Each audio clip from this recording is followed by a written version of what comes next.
Lo inconsciente, epistemología.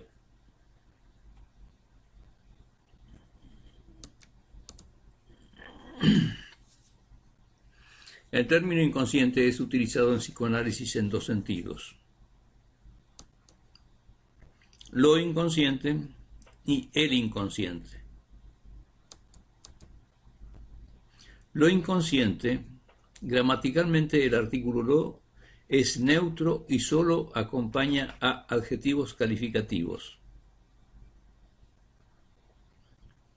Por lo tanto, inconsciente en este momento es un adjetivo calificativo.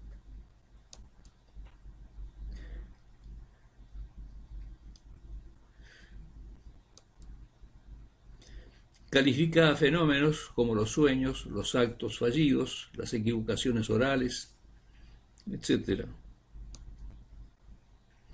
Estos fenómenos son testeables, o sea que pueden ser probados. El inconsciente, el es un artículo determinativo y acompaña a sustantivos. En este caso, el sustantivo es psiquismo inconsciente. Hay una gran diferencia entre los fenómenos inconscientes y el psiquismo inconsciente. Los fenómenos inconscientes pueden ser observados como, por ejemplo, los actos fallidos, los sueños, como fenómeno onírico, las equivocaciones. En cambio, el psiquismo inconsciente constituye una entidad teórica que no se la puede observar directamente como en el caso de los fenómenos inconscientes y que por lo tanto no es observable ni es testeable. Por lo tanto, cuando decimos lo inconsciente nos referimos a fenómenos inconscientes testeables, y cuando decimos el inconsciente nos referimos al psiquismo inconsciente que no es testeable. El término testeable viene de la palabra test, que significa hacer una prueba. Veamos lo que dice Freud en su escrito, Lo inconsciente. El psicoanálisis nos ha enseñado que la esencia del proceso de la represión no consiste en cancelar, en aniquilar una representante de la pulsión, sino en impedirle que devenga consciente. Decimos entonces que se encuentra en el estado de lo inconsciente. Esto es lo que dice Freud en ese artículo. Y podemos ofrecer buenas pruebas de que aún así es capaz de exteriorizar efectos, incluidos los que finalmente alcanzan la conciencia. En ese mismo escrito, Freud dice: desde muy diversos sectores se nos ha discutido el derecho a aceptar la existencia de un psiquismo inconsciente y a elaborar científicamente con esta hipótesis. Contra esta opinión podemos arguir que la hipótesis de la existencia de lo inconsciente aquí es como fenómeno inconsciente, es necesaria y legítima, y además que poseemos múltiples pruebas de su exactitud. Es necesaria porque los datos de la conciencia son altamente incompletos.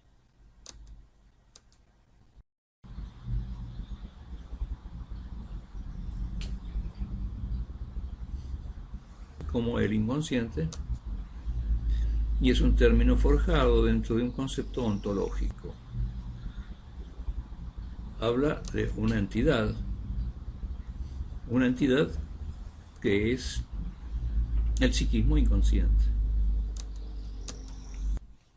Existe una dificultad para imaginar una localización en el sistema nervioso central. Se puede teorizar que podría estar ubicado en los núcleos subcorticales del cerebro, que es lo que se conoce como cerebro primitivo, y se lo podría relacionar con la teoría de los niveles neurológicos de Hughley-Jackson. En cambio, lo inconsciente es una denominación que se refiere a fenómenos observables. El primer fenómeno que se observó en la clínica fue el caso de Anna O. Esta fue una paciente tratada por Breuer que observó lo siguiente. Después de un tiempo de tratamiento catártico, Ana O empezó a sentir un rechazo muy fuerte a tomar líquidos. Esta patología se fue presentando durante varias semanas y la paciente comenzó a deshidratarse con peligro de muerte, hasta que en una sesión vivenció el recuerdo de un momento excepcional muy intenso vivido por ella.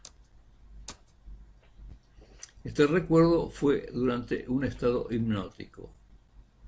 Recordó que el perro de una persona que estaba a su servicio, había estado bebiendo de una copa en el baño, de una copa que ella había usado anteriormente cuando se lavaba los dientes. Y eso le produjo mucho asco. Cuando se despertó pidió de tomar agua y se resolvió su deshidratación. Esto constituye un fenómeno en el que lo inconsciente se torna consciente. Ahí se nota bien, digamos, se puede observar bien este fenómeno que viene de lo inconsciente. Este es un fenómeno observable. Epistemología. La importancia de lo observable. En epistemología se estudian los conocimientos científicos determinando su contenido de verdad. El conocimiento científico, puesto en palabras de un predicado, tiene un contenido de verdad cuando se lo puede probar en cualquier parte del mundo y en cualquier momento.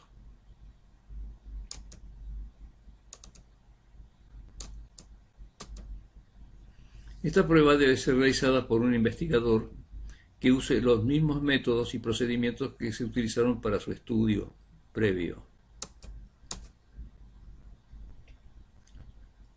Jacques Lacan. Sus aportes a la testeabilidad de lo inconsciente. Jacques Lacan incorporó al psicoanálisis los conocimientos del estructuralismo, de la lingüística estructural, de la matemática y de la filosofía. Ha sido un exponente muy importante de la corriente estructuralista que viene de Saussure.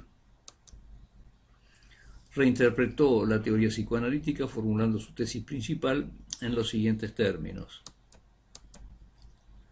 El inconsciente se estructura como un lenguaje. Con esto Lacan introduce una nueva área de observación y estudio que es el lenguaje y su relación con lo inconsciente. En mi opinión, con este enfoque, Lacan está abriendo una importante posibilidad de testear lo inconsciente. La idea central está en el esquema lingüístico de Saussure, que es signo es igual a significante sobre significado. Es una ecuación en la que signo es igual a significante sobre significado. El signo es la palabra como lenguaje o comunicación. El significante es el término lingüístico que puede tener varios sentidos. El significado es el sentido específico. Por ejemplo, el término pluma es el significante que puede significar una pluma de ave o una pluma para escribir. El significante es el continente de los contenidos inconscientes del signo. El significado es el contenido consciente del signo. En la comunicación de lo inconsciente juegan un rol muy importante la metáfora y el lenguaje poético. Por ejemplo, el poeta dice: es la hora agonizante de un crepúsculo violeta. El contenido que se capta se refiere al atardecer de un día. El diálogo psicoanalítico suele ser poético y la secuencia que se da entre el analizando y el analista logra un desarrollo emocional en su dramática. Mi aporte personal. Veamos. Mi aporte a este tema es un intento de facilitar la epistemología de lo inconsciente. Jacques Lacan dice en su proposición central y fuerte, dice, el inconsciente se estructura como un lenguaje. Desde el punto de vista de la epistemología, esta proposición plantea un problema en el término cómo. Cómo puede ser tomado en el sentido de igual. Entonces quedaría el inconsciente se estructura igual a un lenguaje. En este caso, el inconsciente es un término de contenido abstracto, no es testeable, mientras que el lenguaje tiene un contenido concreto y sí es testeable. El predicado sigue teniendo valor. Mi aporte es un cambio en la redacción que quedaría así. Lo inconsciente se estructura en el lenguaje. Es decir, cambio el inconsciente por lo inconsciente y cambio como por en el lenguaje. El lenguaje requiere ser tomado como comunicación. En mi propuesta, tanto lo inconsciente, que se refiere a los fenómenos inconscientes, como el lenguaje son testeables. Como síntesis final, podemos decir que el término inconsciente en sus dos sentidos, como el inconsciente o como lo inconsciente, cumple en cada uno una función diferente. Los dos son útiles.